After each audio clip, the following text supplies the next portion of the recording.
Today, we're going to break down how Uber had explosive financial growth so quickly without building faster taxis, and how you can apply those same tactics in your financial life.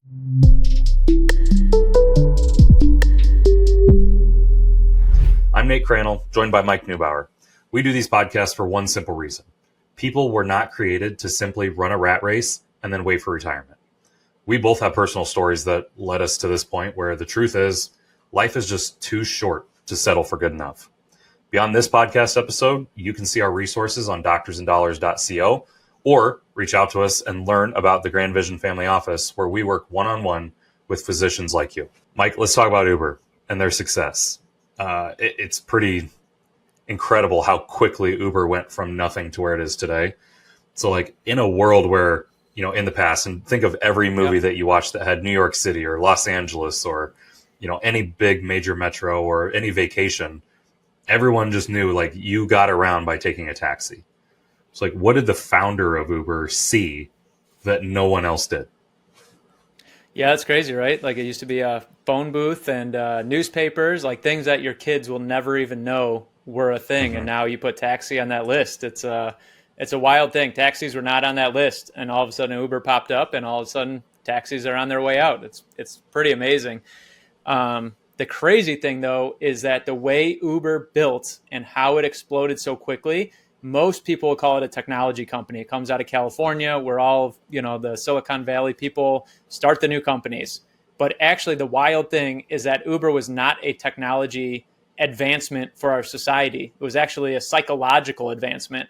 So the best technology out there was no way to make somebody change from taxis to an Uber, because there was less trust in random people showing up. There was more uncertainty of, is this person vetted? How does this work? Taxis are yellow vehicles. You can spot a taxi a mile away. You can raise your hand. So from a technology standpoint, they were struggling to figure it out. The best thing they could do was credit card payments in the taxi was like the revolution. It's so simple. Mm-hmm. But what they figured out was a psychology advancement. They realized there is something that people don't like about taxis. There's something that we don't like about everything in our life. There's a point of stress that things, create in our life. So what they did was watch people waiting for a taxi. And you see kind of people start moving around. They're running a little bit late to where they have to go. They're waving down taxis. That one's full. And they don't know, when is the one that's empty going to show up? Is it going to be soon enough? Am I going to be late? Should I just start walking? There's uncertainty. And those thoughts start building the anxiety and the stress. So what the founders of Uber realized was we need to solve that anxiety and stress. So we can't create more taxis and just flood the streets with more yellow taxis, because we still haven't solved the problem of the anxiety and stress. And he was watching a James Bond movie and saw they were following the guy on the map. They had a tracker on his car and they're watching it move around on the map, and they could see everywhere that he was. And it dawned on him in that moment that watching and tracking gives certainty. So even if it's further away, you see it coming, for sure that vehicle is coming and how far away it is. So it gives that piece of certainty. It also tells you exactly what car is coming, what the license plate is, who the person is, whether they're a good person based on social proof and the other people have written there and the reviews of that person. So it checks all these boxes of certainty. Plus it tells you how long it's going to take from your location to your destination. So every box of uncertainty has now been checked. Actually, sometimes Ubers are more inefficient and they're more difficult to get, especially at demand times, because Uber has exploded. There's actually sometimes taxis that are easier, but because that level of certainty and people have become so accustomed to not feeling that stress, almost everybody goes to Uber now. Very rarely are you flagging down a taxi on the side of the street, because that little bit of uncertainty is just too much for you. You want that certainty. So that was a mind-boggling thing to me. And we talk about mindset all the time, but you look at one of the most successful companies, especially when you talk about the ability to overtake a monopoly. Taxis had no competition. They were rock solid. For this company to step in and overtake it, you have to assume it's a technology advancement. But the technology, we had GPS. We could watch ourselves move around on a map already. They thought of it in the movies years ago. The technology was actually already basically available. Yeah, they built it out and tweaked it and made it perfect for what they wanted. But it was a psychological advancement that gave them the upper edge. It was a psychological advancement that allowed them to go to the next level. That the technology did not allow anybody to go to the next level on taxis. It just allowed you to pay with a credit card. That was the best they could do. This was next level stuff that nobody ever considered or thought of.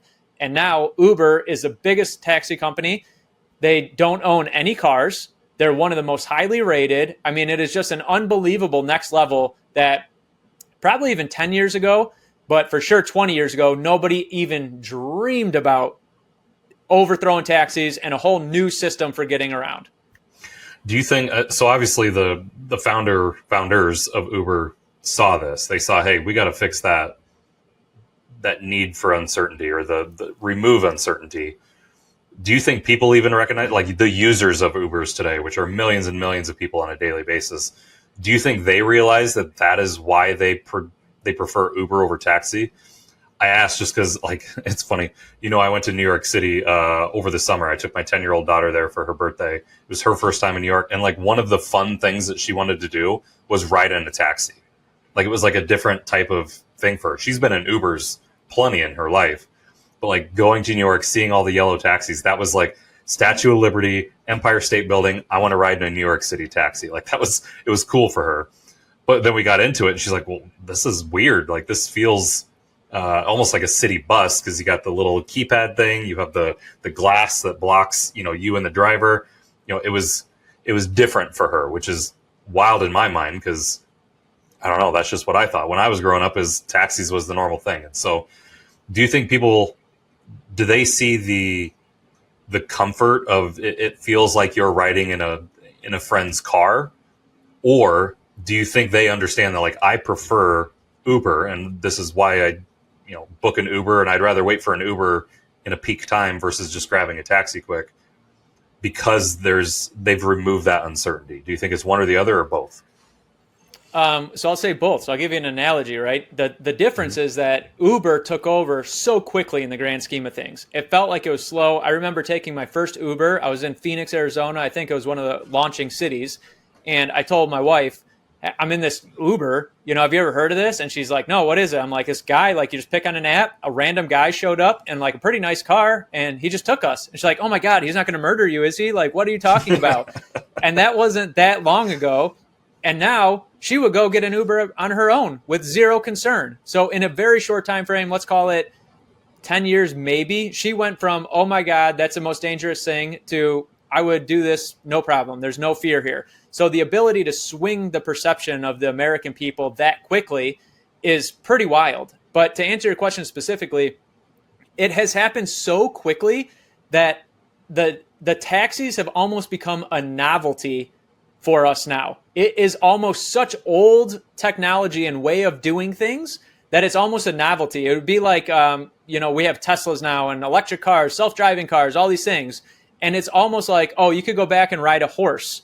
And it's like, well, how long would it take me to get there with a horse? Like, that's crazy. That's such a novelty to even consider that it wasn't that long ago. We took horses places and carriages. And then, like, we had these super slow cars that were unbelievable. But I mean, it's been decade after decade. And the taxi industry was within a decade. It was totally 180 the other way. So even, like your daughter, that's a novelty now that she had in her lifetime. She sees movies that she grew up with, and already the idea of a taxi from that movie is a novelty, or maybe like my kids, they'll talk about the 90s, like, oh my God, so long ago in the 90s, did they have taxis in the 90s? I'm like, yeah, dude, it was like last week. What are you talking about? Yeah. But I don't think people realize it. I think it just happened so quickly. I don't think that certainty and that uncertainty piece, I think they identified it. They nailed it on the head. And once they nailed it, everybody got on board because they hit it so perfectly. So I don't think they consider it or realize it now, to the point that now taxis provide uncertainty. You don't know when somebody's coming, you would rather have uncertainty than the certainty of a taxi. So if you're waiting for Uber and it's going to take some time, it's peak demand, I'm searching for a driver, you would rather wait for that certainty that you know is coming rather than flag down a taxi on the side of the road, because that's just, I don't know enough about what I'm getting into anymore. This is too foreign to me, and I'm sure it's slightly different for people that live in the cities and they're used to it and they're doing it every day. They're just looking for convenience, and they do it so often that it's second nature to them. But everybody else, like you and I, that fly into an airport, we just go to a city for a while, we're just pulling up Uber because we want that security and that guaranteed certainty. Yep. So with their platform, they've solved the psychological advancement, right? They've created the lack of uncertainty. They've created the ease of access, knowing that like I know it's coming. Talk about the technology side of things. Because to your point, you just said it a second ago, like you walk out on the sidewalk, you raise your hand or you whistle or whatever you see in the movies, and a taxi shows up. Very archaic, very interpersonal, I guess, with you and the driver and a wave of the arm. Talk about the technology advancement and what that does for people in 2024 and versus 1990. How does that give them? How is there a psychological edge there that Uber has with the technology that they have? So I'll kind of 180 it on you. I think actually the technology is much less important than the idea. You know, you look at like Lyft came out of nowhere and got it right away. Amazon now will like send you a notification. Hey, your package is 10 stops away. Your package is 8 steps away. So the technology actually didn't do a ton. If you could have provided that same certainty without the technology, it would have still solved the same problem and they would have had the same success. If back in the day when you were riding horses, if there was a way to have exact certainty that this would show up right at this time and it would take exactly this long, the technology piece was just a tool that was needed to solve that psychological advancement. They identified the problem and then said, all right, now we need to solve it. How does this actually work? All right, we need all the smart people, the coders, the engineers to figure it out. But the technology piece really just kind of came on the back of it. And now you see Instacart, Ubers, Amazon, all these things. The U.S. mail service sends me an email every day. Here's what you can expect in the mail today.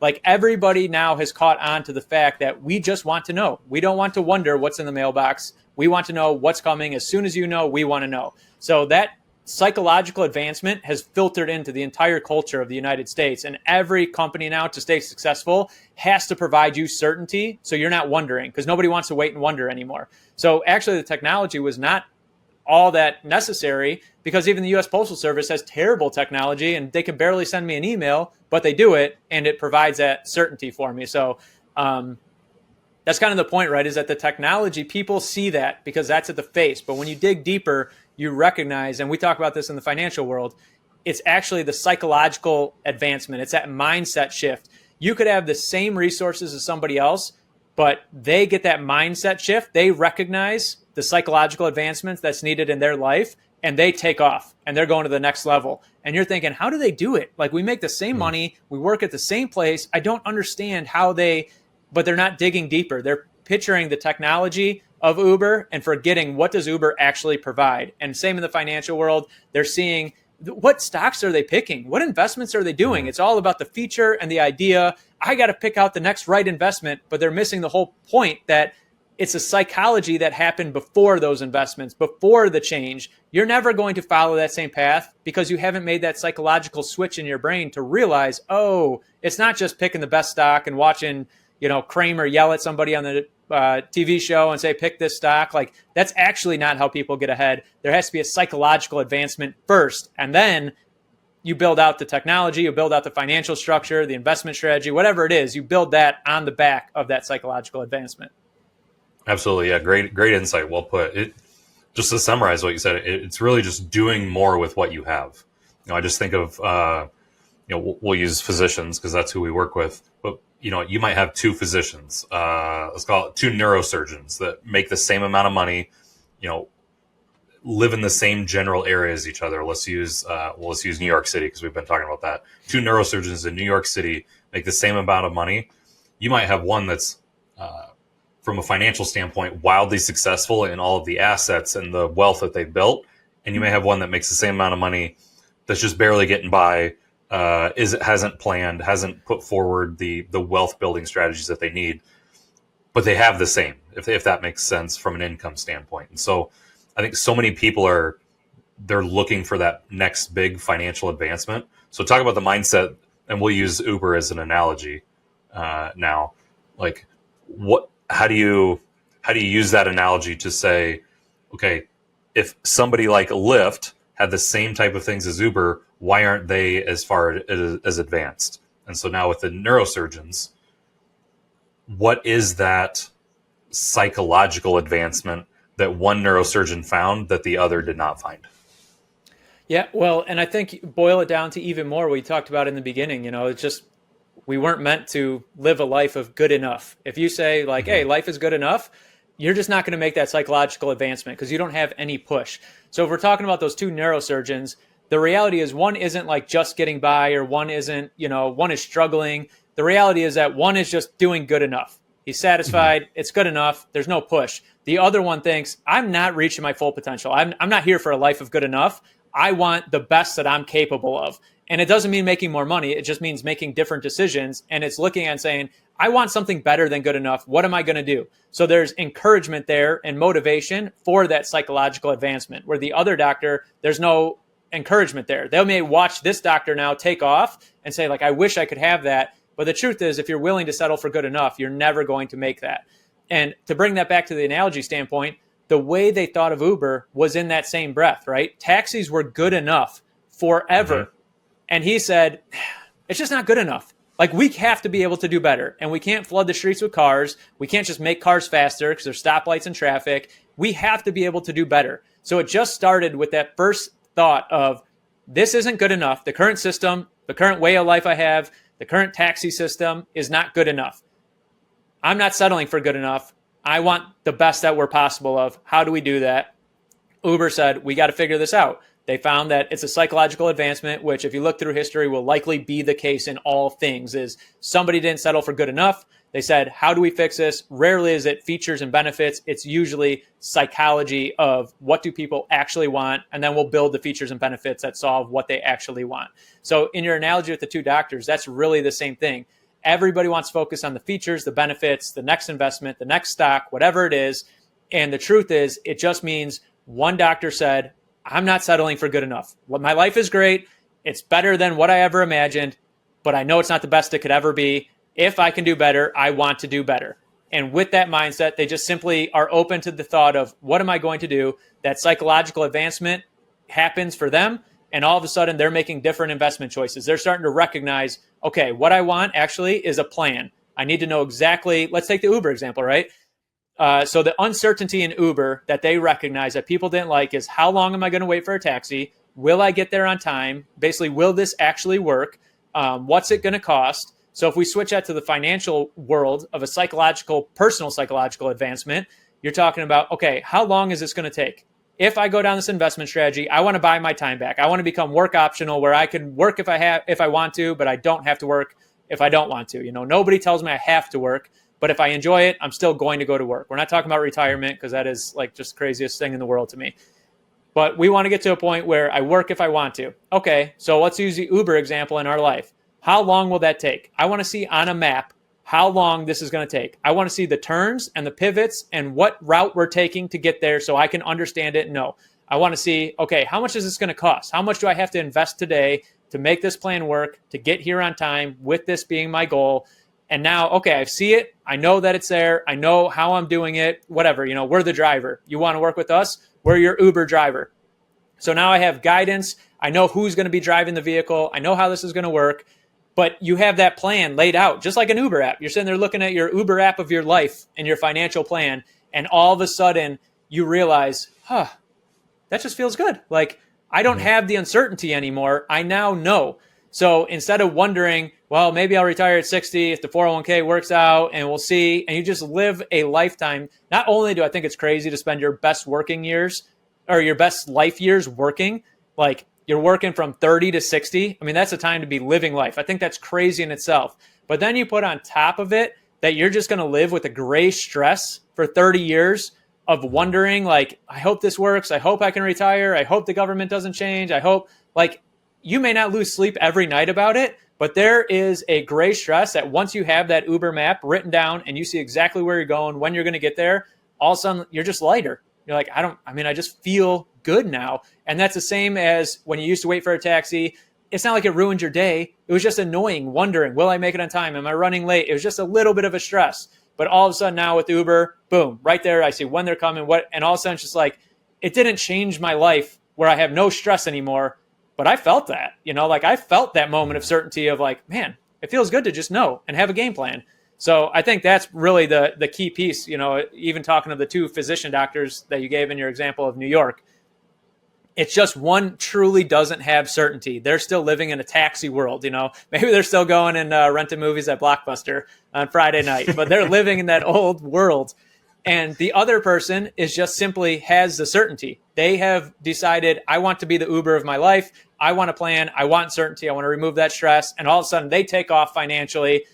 And all it is psychological advancement. There's no change on the technology side, the investing side. The only reason the investments change is because the psychology changed and said, I want to plan to get here. And then you just back it up and say, well, what investments are needed to get to the destination? And you just put those investments in there. Nobody invests that way right now. They just throw it into a 401k. It automatically gets put into different ETFs. They don't really have a plan. The plan is hopefully there's enough by 60. That's the plan. There is no strategic planning out step by step. We're doing this investment because it'll get us to this step. Then we'll take a right turn and we'll get on the expressway here because we got to be at this destination by this time. There is no planning like that. But that planning like that is what gives you the certainty, and the certainty removes the stress from your life, which is the beauty of Uber. It simply just removes some stress from people's lives and turned into a multi-billion-dollar company by removing stress. Absolutely. I mean, you nailed it again. And I think it really comes down to the good enough piece, like just saying good enough, which I've told you before, that to me, that's such a B- thing to say. Like when somebody walks up and they're like, hey, how are you doing? They're like, I'm doing good. Like that's just such a B- response. And I think in my example that I gave, that second neurosurgeon, he's good with good enough, right? He makes the amount of money that he makes, probably does some of those simple planning strategies, 401k, keep a little bit of money in savings, just knowing that it's going to grow over time and it will be good enough. But that's like the mechanics of it. The psychology of it is he's always worrying about good enough. He just doesn't want to actually put together a plan and take action on doing something different, or he hasn't even thought that that's a possibility. And so he's just sitting there like, I'm going to put money away, and my financial advisor or whoever it is that's helping me with that is saying like, yeah, we'll get to 60, we'll get to 65, and then we'll start living on this much money, and you'll be good. And people are okay with that because there's less resistance there. And maybe that's, back in the 90s when we're in that nostalgic era, people were okay. They were good enough with having a taxi to say like, yeah, I can raise my hand, I'll jump in, they'll get me there. But they always had that stress of like, but am I going to get where I'm going on time? Is there going to be traffic? What route are they going to take? Are they going to take a wrong turn? Where Uber's taking all of that out of the equation, and then it's like, here's how far away they are. They're going to pick you up. Then you're taking this exact route to get to your destination. It's going to take you this much time, and you're going to arrive at this time. It's such a perfect analogy, I think, right, between Uber and financial planning, and that it just gets you where you need to go if you have the plan first.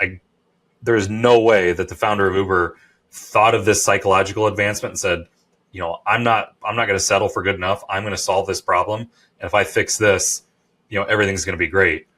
They probably sat down and created a plan and said, okay, if this is the problem, the psychological, discomfort is the problem, how do we solve it? And they mapped it all out, and then they went out and executed it. Like, you don't become a multi-billion-dollar company by just haphazardly being good enough and hoping it all works out. Like, that's just not how success happens. And so even so you don't think they have the mindset of put into a 401k and hope it hits by 60? That's not how you create Uber?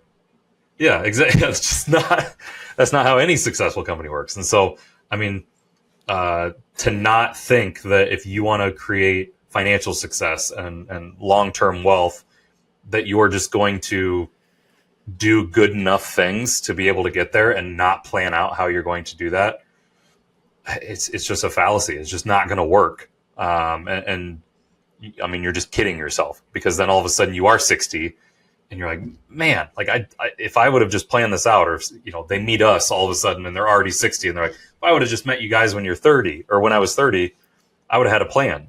That type of thinking, like it literally just takes, I don't want to be good enough.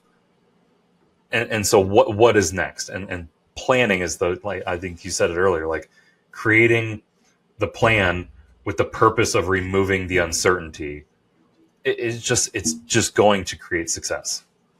Yeah. The crazy thing too is, I mean, we're talking, it's really every industry, but we're talking about doctors specifically. So if you just use your example, you said 2 neurosurgeons. So we're talking about their financial world. You know, this is private. They're outside the hospital, they're back home, and one is sitting at home settling for good enough. And the other one is like, you know what? I make good money. There's no reason that I shouldn't be doing the right things with this money. So those are just 2 different mindsets. Now I'm a patient and I have to go have surgery done in my brain.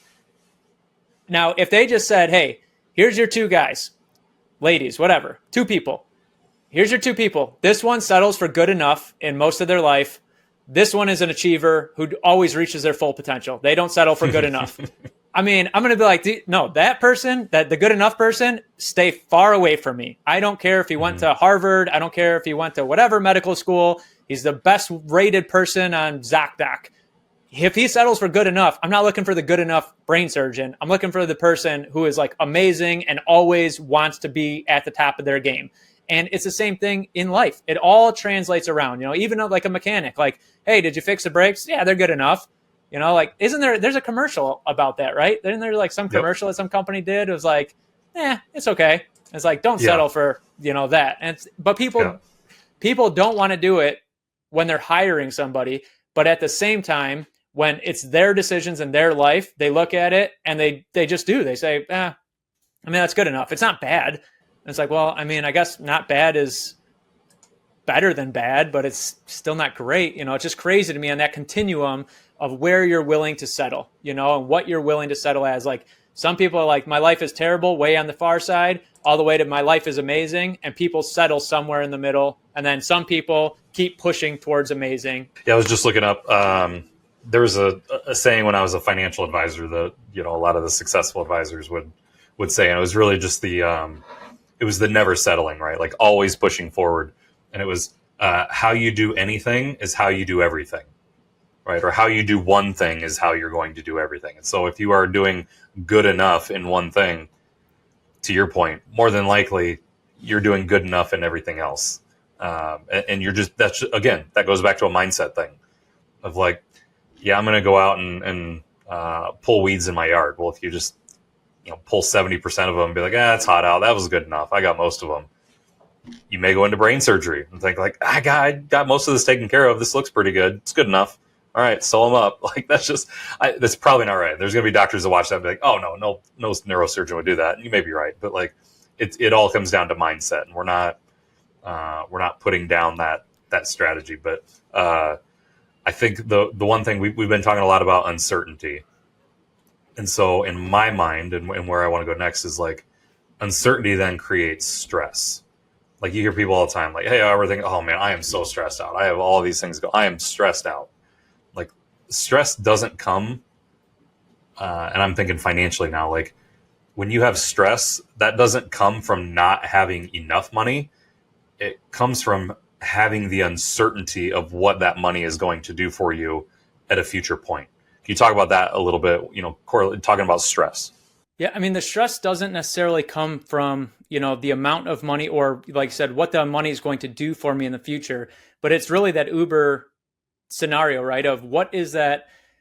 How long is it going to take? So with this amount of money, if this is my destination, how long does it take me to get to that destination? The problem is with that uncertainty, and honestly, even with uncertainty, a lot of it is just ignorance, just totally not knowing. And by not knowing, not having any clue of whether it's going to land on time or not, basically what you're doing is creating that stress. And to overcome that stress, right? Our body naturally wants to solve that stress problem. It's searching for that certainty. If we're stressed by uncertainty, it's trying to figure it out. But so many people waiting for a taxi had no clue how to figure it out, even though they felt that stress in that moment. They knew like, oh, I wish this taxi would come. I wish I knew, but they're not thinking of how to solve that problem with Uber. So they just wait, or they keep flagging down harder and harder and faster. But that's true as well in the financial world of what you were bringing up. If we're just waiting, we have that stress and we don't really know, we don't have certainty. So we look for a solution that is outside of the Uber solution. We're just going to do anything to try to make up for it. So what do? You work harder, work longer, try to make more money, try to save more money. It's all just in what you know how to do. So like when you're flagging down a taxi, the first time you put your hand up, they go by because they're full.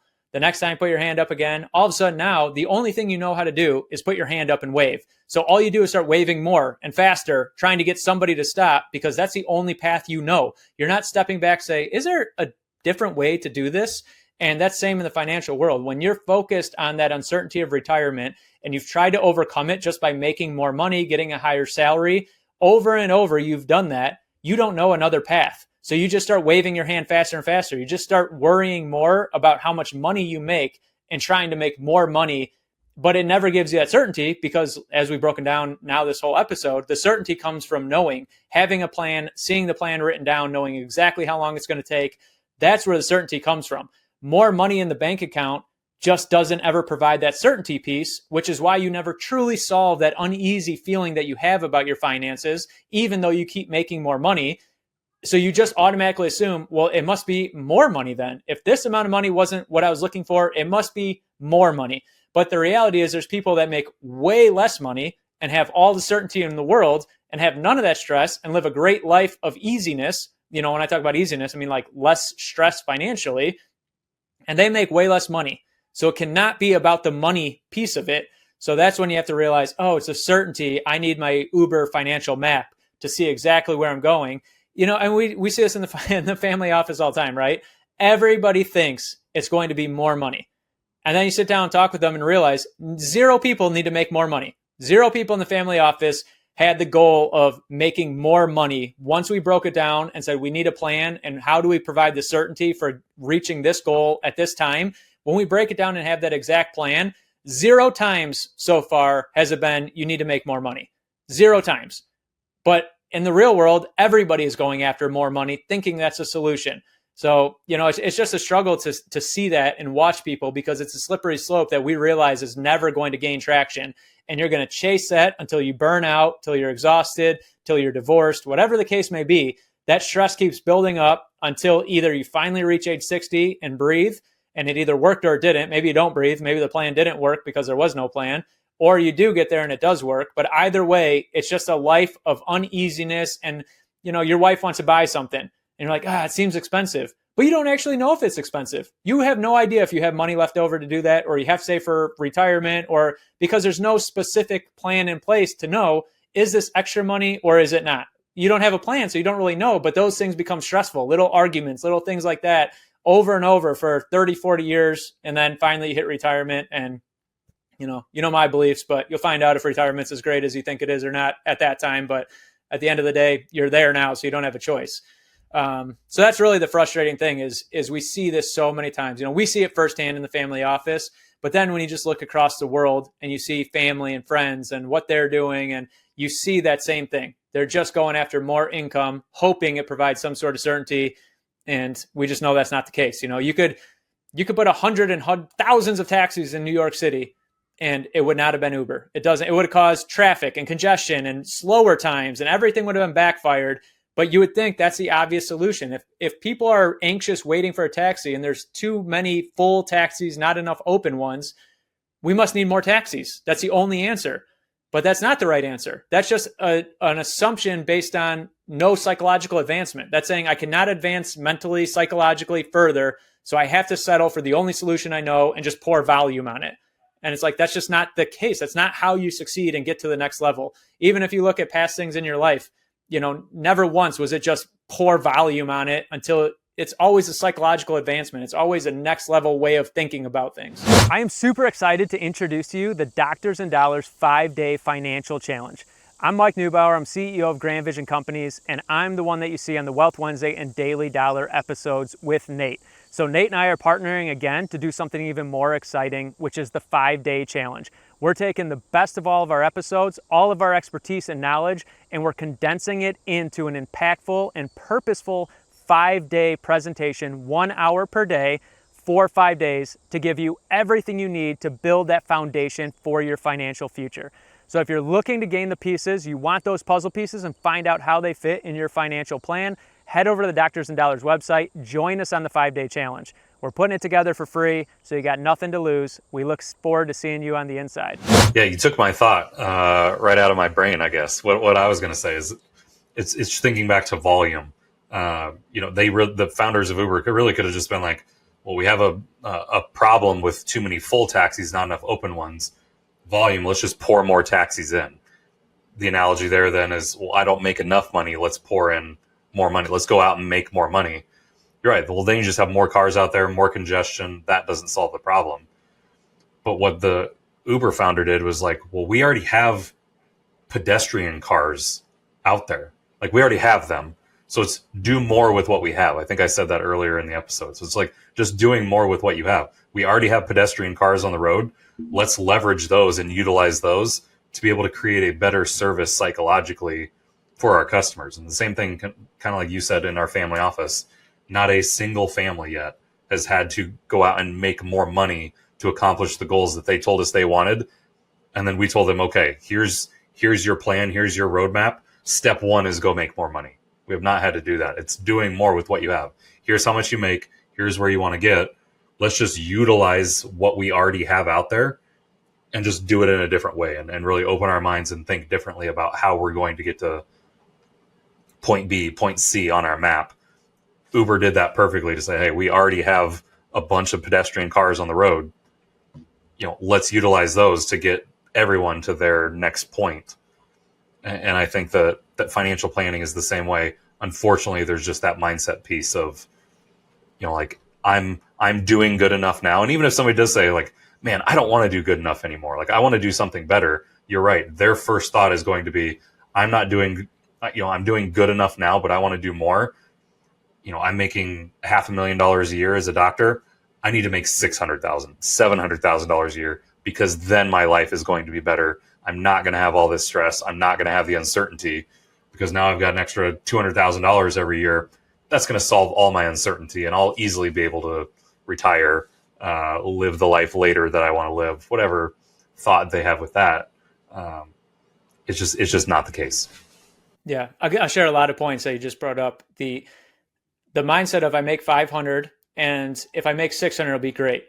But if you look in reverse, at one point you made 400 and now you make 500. And when you made 400, you thought, when I make 500, life is going to be absolutely great. That's going to be amazing when I make $500,000. And now you make it and you think, I need to make 600. And it's like, that's just not true, because you've already proven that's not true. And if you look at the United States, you're already top, 2% of income earners. And the other 98% are not living in poverty. So obviously the amount of income is not solving the problem there. And that's what we talk about when we talk about like a psychological advancement, or you talk about Uber. The difference is simply that we've talked about a million times, the middle class, that rich mindset where I need to have a lot of money, or you make that psychological advancement to the wealth mindset where you realize I have enough money. I need to learn how to use this money properly so I can buy back time in my life. And all of a sudden now you have certainty, you have time, you have freedom. And it's like, oh, I make the same amount of money, but I think like a wealthy person now instead of a rich person. And all of a sudden life is way better. And part of that, swing it all the way back around, is you said Uber identified we have enough pedestrian vehicles. But if you break it down and share that analogy even a little bit more, this is how the rich mindset looks at it. They look at personal vehicles, pedestrian vehicles, and taxis. They look at their finances as like, this is how much money I have available in my accounts. This is the money in my retirement accounts. And everything is separate. Uber just simply said, how many vehicles are on the road? Just cars with four wheels that move people around. Oh, we have a ton of vehicles. Most vehicles sit idle doing nothing. They're just driven to work and park and sit there. Most vehicles clog the roads up for nothing. So we're not talking about taxis and personal vehicles. We're talking about automobiles on the road. So they realize we actually have enough. So that's not the solution to add more. We need to back up and figure it out. And then, so in that point is they just didn't say tax and personal vehicles. They look at it as all. And same for a physician looking at their money. You don't have money and retirement money in two separate accounts. You just have money. And if you step back, you can realize, all right, how do I just use my money to build a life instead of segregating everything and trying to solve a taxi problem, trying to solve a retirement problem, but also trying to solve a personal automobile problem? You step back and say, this is just how much money I have. How do I actually make this work to achieve this goal? And when you can shift that thinking and stop segregating the way, I mean, at the end of the day, they want you to think of it that way, right? Like taxis didn't want you to consider the fact that you don't need a taxi. Wall Street doesn't want you to consider the fact that you don't need your 401k for your retirement purposes. Like they don't want you to think about these things, but that's the transition of that psychological advancement is you step back and realize okay, what are my available resources globally here? I'm not talking about what's available in my retirement account or this 401k. Globally, what are my available resources? Okay, can I go and actually live a better life than I live today with my available resources? That is kind of that aha moment when that mindset shift changes. Absolutely. Thinking about the actual plan, this will be my last question before final thoughts. But like when somebody hears this episode and they think, okay, these guys keep talking about a plan. We need, let's say I change my mindset today and I'm not going to settle for good enough. I do want to do more. What's kind of that? How do you put that plan together? Like, people can sit down and just write out, well, here's all my goals, and then just kind of snap their fingers and do it, or like, what goes into building a plan and then executing on it? Well, a few things. I don't want to get too crazy on the psychology of, my beliefs, but really when you make that decision, that is the hardest part, is to decide I'm doing something about this. Once you make that decision, you just start doing things and you're like, oh my God, I never thought I'd be doing this, but you just start because you decided I'm not doing this anymore. But really, once you make that decision, what I like to do first is going through the calendar and building out kind of what does point B look like? My destination, when I type into the GPS of my life, where am I going? What does that life look like? Do I work 5 days a week? Do I work 3 days a week? Do I work 2 days a week? Do I totally stop working? Do I hate what I'm doing? Do I love what I'm doing? And I would like to still work 5 days a week, just not 10, 12-hour days, maybe 4-hour day on Wednesday to give me a break and I go in late. Whatever the case may be, you build that out first of where the heck are we going first and foremost. Then you take a look at your resources, filling out the financial statement, your income statement to really get it down on data and see it on an Excel sheet to see what are my actual available resources. Because right now you get a 401k statement and you have a bank statement and you're looking at taxis and personal cars and trying to make sense of it all. But you got to put it down on actual paper and say, what are my actual available resources? And then you take the next step back. Okay, here's where I want to go. Here's my available resources. Now, how the heck are we going to get there? And now you start getting to the planning phase. And the planning phase could go in a number of ways. You could be total DIYer and you want to do investments on your own. We know some people like that. Or you could be totally passive and say, my plan is I want to work with a financial advisor and just whatever he says. There's a million ways to go about it. But at the end of the day, now you know the resources, you know where you're going, and now you need a plan. And really, if you're going to hire somebody to help with the plan, you need to say, here's where I want to go. Here's my resources. Can you get me there? Yes or no? Very simple. Can you build me a plan to get me there? And if the answer is like, well, you'd have to work longer. You need a foot. Like, no, that's not the guy for you. That is not the person you're going to hire because they can't execute the plan.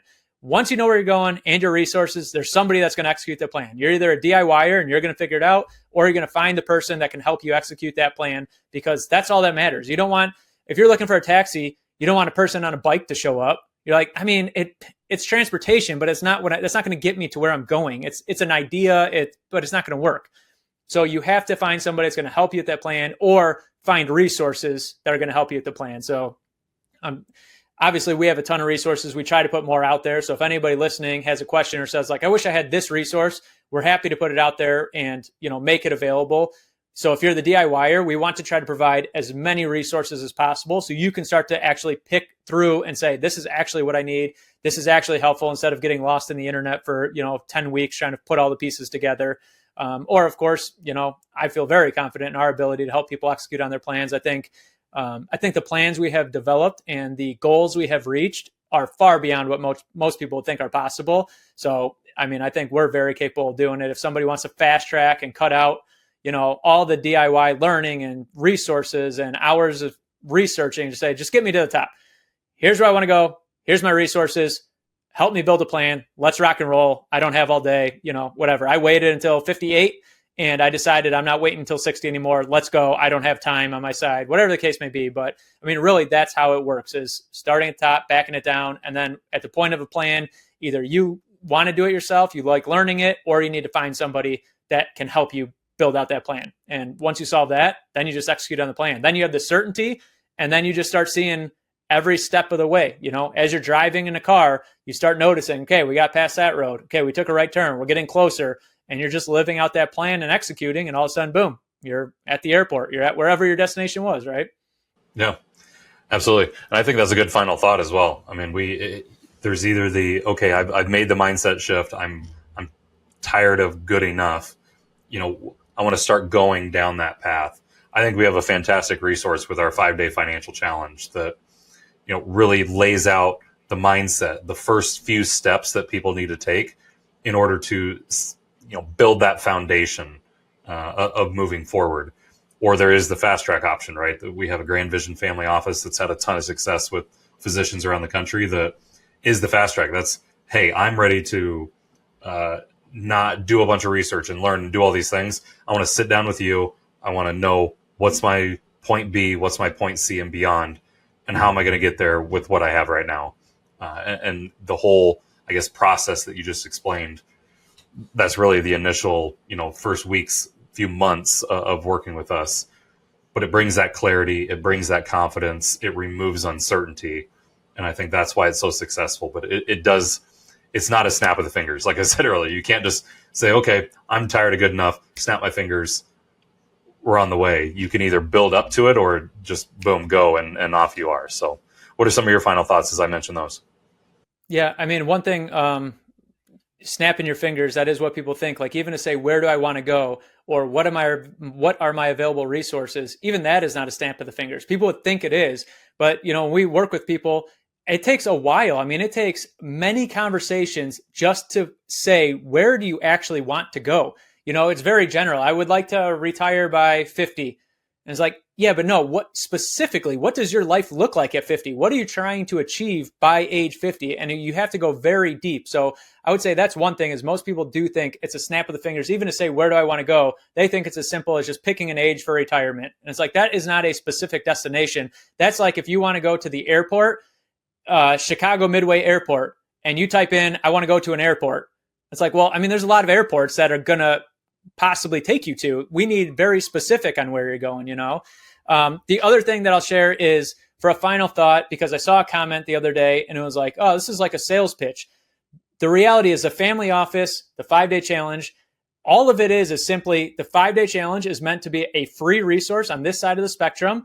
If you want to go do it on your own and learn the content, the 5-day challenge is simply meant, now that we had this analogy, I can kind of figure out, what I'm trying to say from the mindset standpoint, but it is meant to see, how do you get in the brain of that person waiting for a taxi? How do you understand that psychological advancement to realize they're not just waving their hand faster and faster, hoping a taxi shows up? What is that uncertainty they're actually feeling? What is that mindset shift look like? If I could get in the brain of somebody and think, what does this shift actually look like? How do I actually find the psychological advancement? That's what that 5-day challenge is meant to do, to help give you an insight of a wealth mindset. And then you start to realize the differences of, how do I think versus how the wealthy view the world.